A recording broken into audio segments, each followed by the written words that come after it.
оңтүстікте алғашқы қар жапалақтаған сәттен жұртшылық тау самалының шыңына шығып, шаңғы тебуге немесе жай ғана демалуға асығады.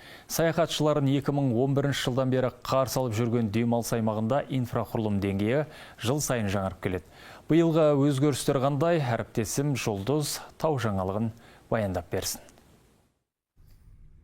Қыстың шуақты күніне қарамастан, Алатау сілемдерінің баурайында қардың көбісі сөгіле қоймады. Осы мүмкіндікті тиімді пайдаланғандардың бірі Қадыр Тойбек Әбдіманапұлы. Ол шаңғы тебуді әуес еткеніне 10 жылдан асыпты. Айтуынша, биыл қар аз болғанымен, базада орнатылған 15 бірдей жаңа қар шашатын құралдар сырғанау жолдарын тегістеп демалушыларға қолайлы жағдай жасап отыр. Қызығушылық балалық кезде басталды. Барлық сырғанап отырған адамдарды көріп қызығып, біз неге бүйтіп көрмеске деп сөйтіп қызығушылықпен сырғанап кеттік. Тактикалар обязательно керек қой. Бұру негізі бұл жерде опасный. Аяғыңда ауыртып алатын жағдай болады, құлап қалатын жағдай, бір жеріңде ауыртып алатын жағдай болады. Ол үшін сәл өзің қызығушылығың болса, тактика сәл көріп, үйреніп білген жақсы.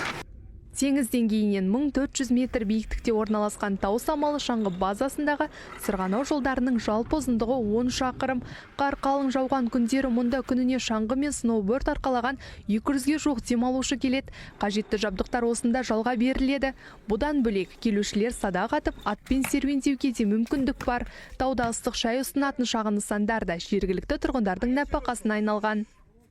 Тау самалына тек шаңғышылар ғана емес, келген туристерге де қызықты уақыт өткізуге арналған жағдайлар жасалған. Мысалы, қазаққа бұрыннан жақын осындай аттың үстінде отырып, керемет табиғат аясында таудың баурайында таза ауа жұтып серуендеуге де болады. Тау самалы табиғатының әсемдігімен де ерекшеленеді. Ұзындығы 1,8 шақырымды құрайтын қанатты жолдың 152 орындығының біріне отырып, 20 минут бойы тау көрінісін тамашалау демалушылар үшін ұмытылмас әсер.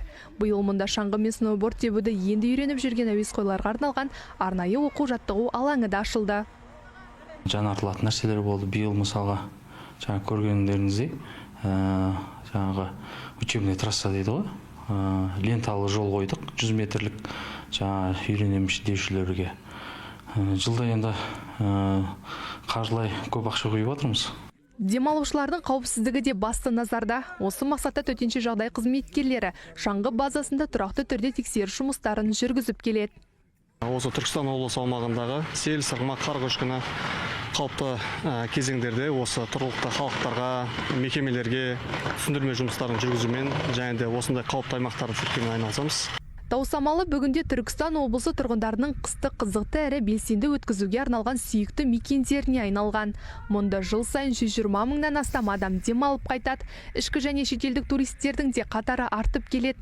Қонақ үй мен туристерге арналған барлық жағдай қарастырылған. Жұлдыз Шалқарбек, Медет Бірәлі, Түркістан 24.